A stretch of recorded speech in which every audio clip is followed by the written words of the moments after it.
I've been asked by a reader this week if they can cancel their half-term holiday to Egypt due to the crisis that's currently going on in the region. Before I get into this and answer the question legally, I should say this.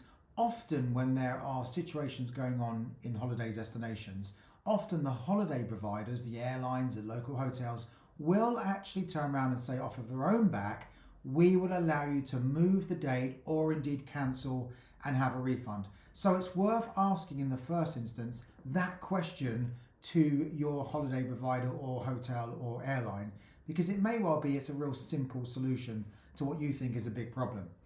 Let's assume for the rest of this video that the provider or the airline or hotel is saying, no, we're not going to allow you to cancel. In those circumstances, we need to look at what the law says. Now, in these circumstances, you are going to be at the mercy of the Foreign, Commonwealth and Development Office, which I'm going to call the FCDO, as it's known in short anyway. Now, the FCDO has a job which is to look at all travel destinations for UK citizens and to make an assessment if they are effectively places that are safe to travel.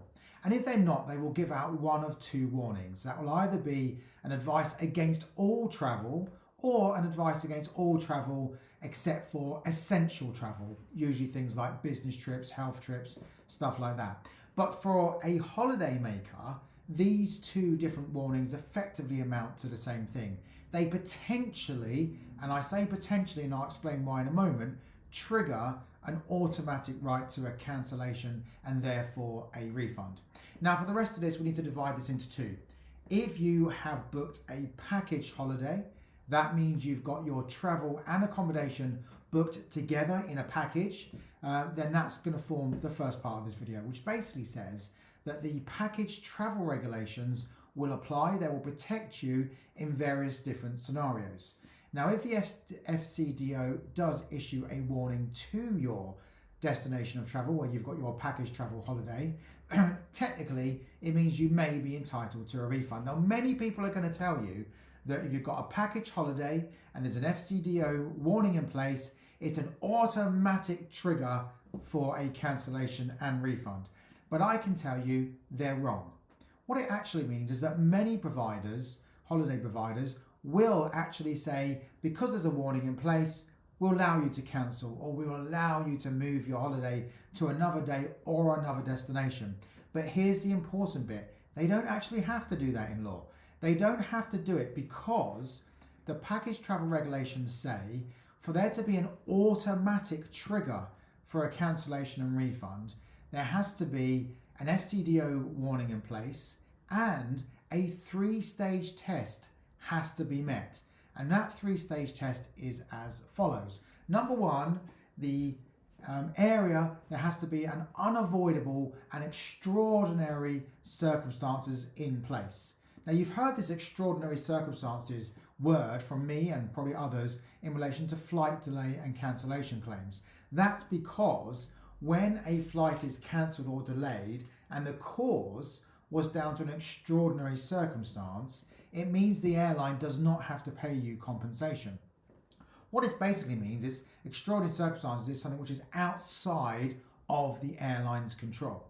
Now, if I bring this to the current situation with holiday cancellations, the first part of the test here is that the event is outside of your control as the passenger. Not like with the airlines where it's their control. Here it's your control as the passenger stroke holiday maker. Of course, most of the times it's going to be. The second part of the test is that this extraordinary circumstance, unavoidable set of circumstances or event must be taking place either in the area where you're traveling to or within the vicinity.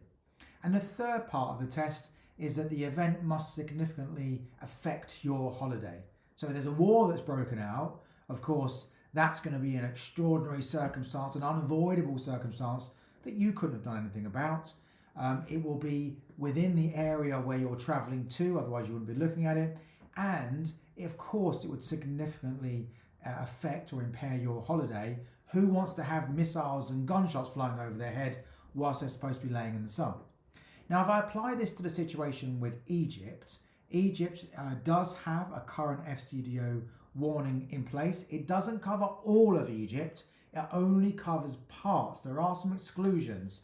The Red Sea resorts, by way of example, are excluded. Cairo is excluded. Some of the key tourist destinations are excluded. But if you're traveling to one of those areas that's not in the exclusion and therefore does form part of the FCDO warning, then my view is the three-part test, because of what's going on in Egypt, clearly will have been satisfied. In fact, I should say, in most cases, when the FCDO issues a warning, it will follow that it wouldn't have done that warning unless that three-part test was satisfied, probably following something very similar in its own test in deciding whether it should issue a warning or not. So in most occasions, it'll be there anyway.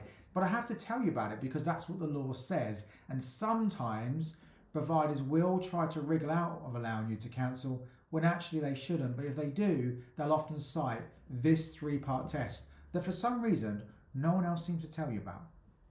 Second part of this video is when you've not booked a package holiday. So that means you've booked your flight and your accommodation separately.